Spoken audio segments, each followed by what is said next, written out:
আমাদের সনাতন ধর্মের, ভালো করে মন দিয়ে শুনুন, আমাদের ধর্মের নাম হিন্দু ধর্ম নয়, এটা আমার মুখের কথা নয়। স্কনের বড় বড় বাবাজিরা বলছেন, নৃসিংহ প্রসাদ ভাদুড়ী যিনি বাংলার ব্যাসদেব, তিনি বলছেন, এ আমার মুখের কথা না। পড়াশুনো করুন, হাজার হাজার মহান মানুষরা তারা বলছেন হিন্দু কোনো ধর্ম নয়। হাইকোর্ট, সুপ্রিম কোর্ট রায় দিয়েছে হিন্দু হলো একটা জীবন শৈলীর নাম, কোনো রিলিজন, কোনো ধর্মের নাম নয়। তাহলে আমরা যারা বলছি আমরা হিন্দু হিন্দু, আমাদের ধর্মের নাম কি? আমাদের ধর্মের নাম হচ্ছে সনাতন। এসেছে কোত্থেকে? ধম্মপদটা পড়ে নেবেন, তাহলে বুঝতে পারবেন এই সনাতন শব্দটা এলো কোথার থেকে। তাকিয়ে দেখুন, মজার বিষয়, আমাদের ধর্মের নাম কি? সনাতন। আমাদের এই ধর্মে 4টে বিভাগ আছে। বিভাগ কি? একটা হচ্ছে শিশুকাল, বাচ্চাবেলা, কিশোর কৈশোর, যৌবন, কিশোর কৈশোর যৌবন, আর শেষকালটা বার্ধক্য।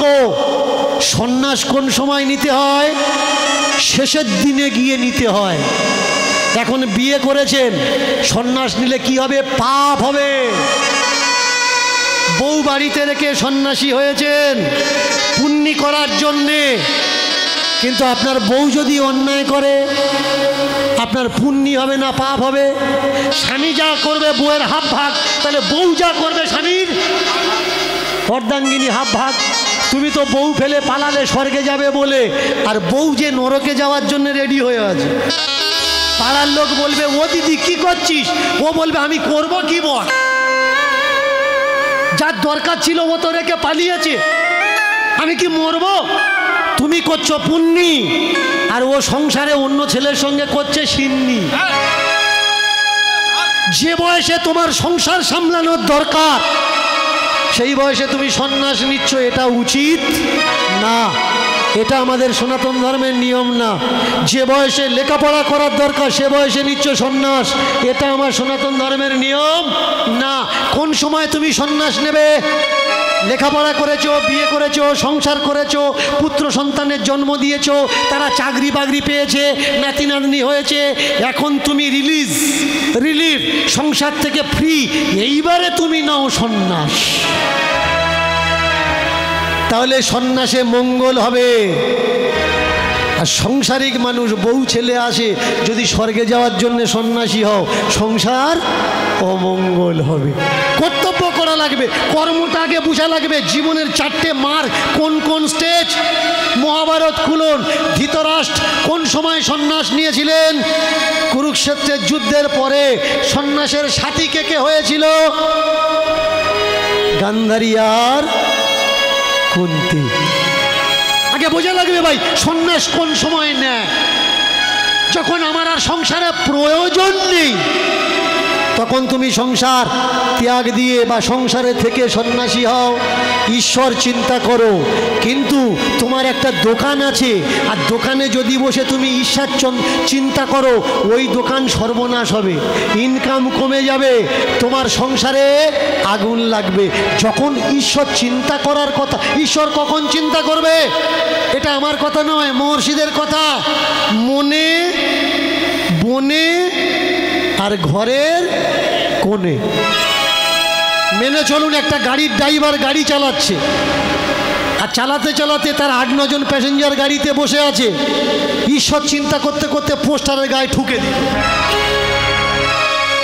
তাহলে কি হলো? ও তো মরল, পেছনে 9 জন, কারোর হাত ভাঙলো, কারোর ভাঙলো, কেউ বা ডাক্তার নাড়ি ধরে বলে দিল এ হয়ে গেছে।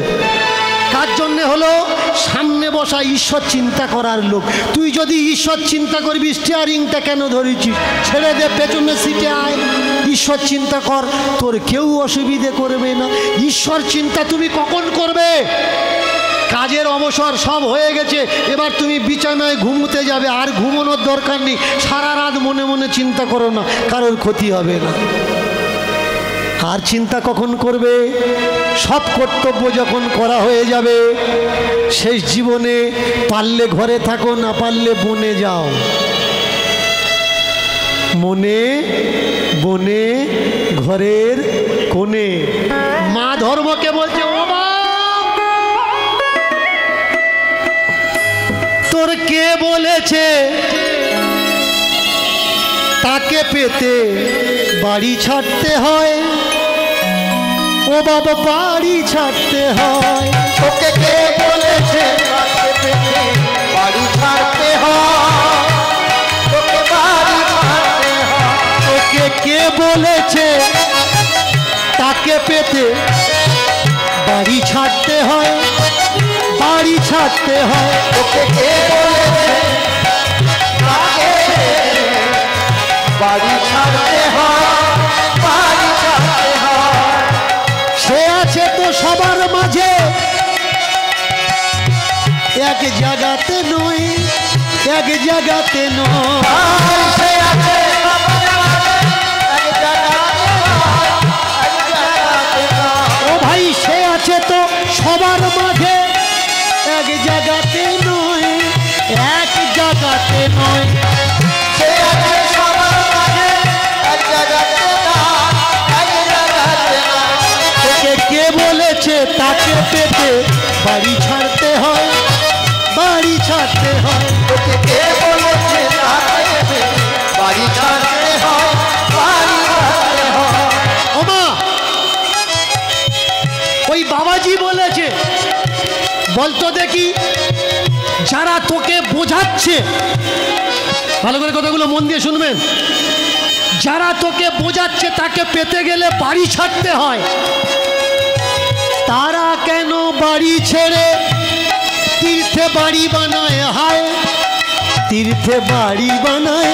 হায়, তারা কেন বাড়ি ছেড়ে তীর্থে বাড়ি বানায়? হায়, বাড়ি বানায়। হায়, তারা কেন ঘর বাড়ি ছেড়ে তীর্থে বাড়ি বানায়? হায়, তীর্থে বাড়ি বানায়। হায়, তারা কেন বাড়ি ছেড়ে তীর্থে বাড়ি বানায়? হায়, বাড়ি বানায়। হায়, ঈশ্বর পেতে ওরা তোমায় বলল করতে হবে কষ্ট। ঈশ্বর পেতে গেলে কি করতে হবে? ঈশ্বর পেতে গেলে ওরা তোমায় বললে করতে হবে কষ্ট। বর্ষায় ভিজে রোদ্দুরেতে শরীর করো নষ্ট। আর বর্ষা ভিজে রোদ্দুরেতে শরীর করো নষ্ট। বর্ষা ভিজে রোদ্দুরেতে শরীর করো নষ্ট। ঈশ্বর পেতে তোমায় নাকি করতে হবে কষ্ট। বর্ষায় ভিজে রোদ্দুরেতে তুমি শরীর করছো নষ্ট। বুঝতে পারলে না কি করছো, তোমায় শত ছি। বুঝতে পারলে না করছো কি, তোমায় শত ছি। যারা তপস্যা করবে বলে বাড়ি ছেড়েছিল, ঘরে লাগালো এসি, তারা লাগালো এসি। লাগালো এসি, তারা লাগালো এসি। লাগালো এসি, তারা লাগালো এসি। লাগালো এসি, তারা লাগালো এসি। দিন রাত্রি বিজ্ঞানকে যারা দিচ্ছে গালাগালি, দিন রাত্রি বিজ্ঞানকে যারা দিচ্ছে গালাগালি, বিজ্ঞান পারবে না। ভগবান যা পারে তা বিজ্ঞান পারবে না। তাদের জিজ্ঞাসা করে দেখো, যে প্যান্টুলুনটা পরে আছো, বিজ্ঞান তৈরি করেছে তার বাঁধার দড়ি। যদি বিজ্ঞান না মানো, তাহলে গাছের পাতা পরে ঘোরো। পাতা পরে ঘোরো, গাছের পাতা পরে ঘোরো। গাছের পাতা পরে ঘোরো। কেন বিজ্ঞানের অবদান বহন করো? তুমি গাছের পাতা পরে ঘোরো। গাছের অবদান বহন করো। গাছের পাতা পরে ঘোরো। গাছের অবদান বহন করো। গাছের পাতা পরে ঘোরো। ওরা তো বুঝেছে, কিন্তু তুমি বোঝনি ভাই, তুমি বোঝনি। তুমি বোঝনি, ভাই তুমি বোঝনি, ওরা তো বুঝেছে তুমি বোঝনি, ওরা তো বুঝেছে তুমি বোঝনি, ওরা তো বুঝেছে তুমি বোঝনি। ওরা তো বুঝেছে তুমি বোঝনি। ওরা বলল পেতে গেলে স্বর্গ করতে হবে দান, সোনা টাকা পয়সা জমিও তাতে মহান, সর্বস্ব দিয়ে তুমি হলে ভিখারি। সেই দান নিয়ে ওরা রাজা হলো, তোমার সম্পদ করছে চুরি। ওরা তো জানে কিন্তু তুমি জানো না, তুমি জানো না ভাই, তুমি জানো না। ওরা তো জানে তুমি জানো না, তুমি জানো না ভাই তুমি জানো না। শিক্ষা দিচ্ছে কে? ধর্মকর্মের মা। আর ধর্ম আর কর্ম মায়ের মুখের দিকে তাকিয়ে আছে। ধর্মকর্মের মা বলছে শোন বাবা, তুই যদি বুঝতে শিখিস তোকে কেউ ঠকাতে পারবে না। গুরুদেব এলো তোমার বাড়ি, তুলে দিলে চাল ডাল, তুলে দিলে টাকা কড়ি। গুরুদেব এলো তোমার বাড়ি, চুলে দিলে চাল ডাল, দিলে টাকা কড়ি। তার বিনিময়ে গুরুদেব দিল হাত তুলে, আশীর্বাদ দিল মুখে কটা কথা বলে। আশীর্বাদ দিল মুখে কথা কথা বলে, আশীর্বাদ দিল মুখে কথা কথা বলে। এর নাম করে গুরুদেবের তুমি বললে ভাবলে বিপদে গেছে কেটে, কিন্তু মালপত্তরের পুডলিখানা গুরুদেব নিল এবার এটে। ভাই রে নিল এবার, নিল এবারে যে ভাই নিল এবারে, নিল এবারে যে ভাই নিল এবারে। তোমার দেওয়া চাল ডাল চলে ওর সংসার। তাহলে বলো দেখি ওই ঈশ্বর সব থেকে আগে কার দরকার? ধর্ম ব্যবসায়ী গুরুদের নাকি তোমার আমার মতো অজ্ঞানী ভক্তদের? ওরা দিল কাল্পনিক ঈশ্বর, নিল চাল ডাল। তুমি যদি ওদের না মানো ওরা দেবে অভিশাপার গাল। অভিশাপার গাল ভাই, হরি হরি বল হরি।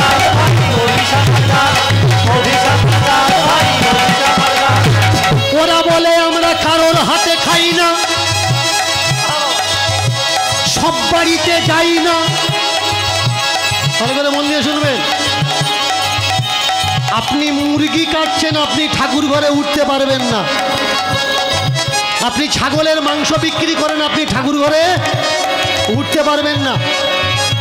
কিন্তু মদ বিক্রি করা টাকায়, ছাগলের মাংস বিক্রি করা টাকা, মুরগি বিক্রি করা টাকা প্রণাম করে বাগিয়ে দিতে পারবেন, টাকাটা ঠাকুরের পায়ে যেতে পারবে, কিন্তু আপনি উঠতে পারবেন না। ওরা তো জানে ভাই তুমি জানো না, তুমি জানো না ভাই তুমি জানো না।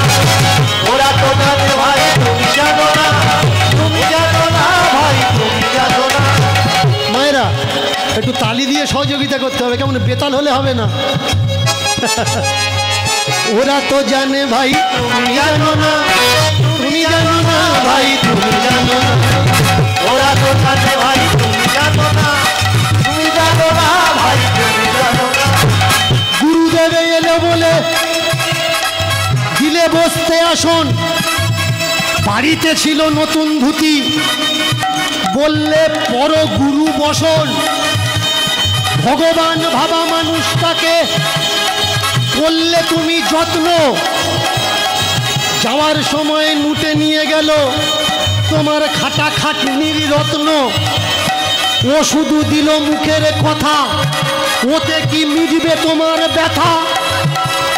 যে কাজ করার তোমার কাজ করতে হবে, যেটা খেটে খাওয়ার তোমার খেটে খেতে হবে। ওদের কথায় যদি কারোর মঙ্গল হতো, তাহলে আমাদের দেশে কি করুণা নামক রোগ ঢুকতো? ওরা তো জানে ভাই তুমি জানো না, তুমি জানো না ভাই। ওরা তো জানে ভাই তুমি জানো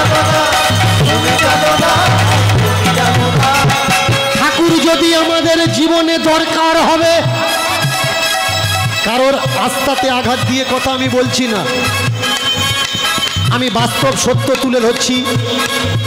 যদি কারোর শোনার হয় শুনবেন, না শোনার হয় না ভালো লাগে চলে যাবেন, কোনো আপত্তি নেই। ঠাকুরের যদি হবে এত দরকার, করোনার সময় কেন বন্ধ করে দিল মন্দির আমাদের সরকার? কেন প্রার্থনা করতে দিল না? কেন বাবা মাকে ছুঁলো না, ছেলে বাবাকে ছুঁলো না? একে অন্যের থেকে দূরি। কতজনে হাত ধোয়ার মাল বেচে মানুষের টাকা করলো চুরি। প্রথমে খোলার দরকার ছিল মন্দির, মদের দোকান খুলে গেল। একদিনে আরব খরব টাকা সরকারের ঘরে ঢুকলো। ওরা তো জানে ভাই তুমি জানো না, ওরা তো জানে ভাই তুমি জানো না, ওরা তো জানে ভাই তুমি জানো না, ওরা তো জানে ভাই তুমি জানো না। যারা বলছে আমরা অদীক্ষিতের হাতে খাই না, যারা বলছে আমরা অদীক্ষিতের হাতে খাই না, ও যদি অসুস্থ হয়ে ভর্তি হয় কোনো হসপিটালে বা মেডিকেলে বা নার্সিং হোমে, সারা জীবন যে অদীক্ষিতের হাতে জল খায়নি, নার্স যখন সেলাইনের জল ভেতরে ঢোকাবে, ও কি নার্সকে জিজ্ঞাসা করবে এমা তুই দীক্ষা নিচ্ছিস? ওরা তো জানে ভাই তুমি জানো না, তুমি জানো না ভাই তুমি জানো না, ওরা তো জানে ভাই তুমি জানো না, তুমি জানো না ভাই তুমি জানো না। ওরা তো জানে ভাই তুমি জানো না, তুমি জানো না ভাই তুমি জানো না, ওরা তো জানে ভাই তুমি জানো না, তুমি জানো না ভাই তুমি জানো না। আমি ধর্মের নিন্দা করি না, আমি একজন ধার্মিক মানুষ, তা না হলে আমি ধর্মের পথ বেছে নিতাম না। আমি কোন জায়গায় নিন্দা করি? কিছু অসৎ ধর্ম ব্যবসায়ী ধর্মের নাম করে আমাদের দেশকে সর্বনাশ করছে। এরা বলছে মন্দিরে যাও, মন্দিরে গেলে আর কিচ্ছু লাগবে না, কিন্তু নিজেরা অসুস্থ হলে আগে হসপিটালে ঢুকছে। ওরা তো জানে ভাই তুমি জানো না, তুমি জানো না ভাই তুমি জানো না, ওরা তো জানে ভাই তুমি জানো না, তুমি জানো না ভাই তুমি জানো না। ভাই ওরা তো জানে ভাই তুমি জানো না, তুমি জানো না ভাই তুমি জানো না, ওরা তো জানে ভাই তুমি জানো না, তুমি জানো না ভাই তুমি জানো না। এই খোকা, সাধ করে নাম রেখেছিস ধর্ম, নাম রেখেছি ধর্ম, তুই তো বাপ বুঝলি না নামের মর্ম, মর্ম। তাহলে বল দেখি তুই কি করছিস ভালো কর্ম? আপনজনকে চিনলি না, বাবা মাকে জানলি না। আমার সংসারে এখনো পর্যন্ত আমাদের সমাজে কিছু স্টুপিড আছে, গুরুর কথা শুনে তারা বাবা মার হাতে খায় না, দিদির বাড়ি যায় না, মাসির বাড়ি যায় না, পিসির বাড়ি যায় না। কে বলেছে? গুরু মানা করেছে। হ্যাঁ রে, গুরু তোকে যদি বলে তুই মরবি, তোর নিজের বিচার নেই, নিজের বুদ্ধি নেই, নিজের বিচার বিবেচনা কোথায়? যারা গুরুর উপরে নির্ভর তারাই তো সংসারে আগুন জ্বালায়। যারা নিজের বিচার বুদ্ধি দিয়ে শিক্ষা দিয়ে বুঝে নেয় তারা কিন্তু দেশের কোনো মঙ্গল করুক বা না করুক, অমঙ্গল করে না।